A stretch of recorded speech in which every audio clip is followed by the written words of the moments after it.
ಒಂದು ಕಾಲದಲ್ಲಿ ಪ್ರತಿ ಲೀಟರ್ಗೆ 35 ರೂಪಾಯಿ ಇದ್ದ ಸೀಮೆಎಣ್ಣೆ ಬೆಲೆ ಇದೀಗ 117 ರೂಪಾಯಿಗೆ ಏರಿಕೆಯಾಗಿದೆ.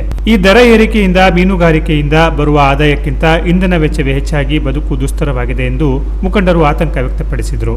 ಒಂದು ದೋಣಿಗೆ ಲೀಟರ್ಗೆ 200 ಲೀಟರ್ ಸಬ್ಸಿಡಿ ಸಿಗುತ್ತಿದ್ದರೂ ಸಮುದ್ರಕ್ಕೆ ಒಂದು ಬಾರಿ ತೆರಳಲು ಕನಿಷ್ಠ 20 ಲೀಟರ್ ಇಂಧನ ಅಗತ್ಯವಿದೆ ಎಂದು ವಿವರಿಸಿದರು.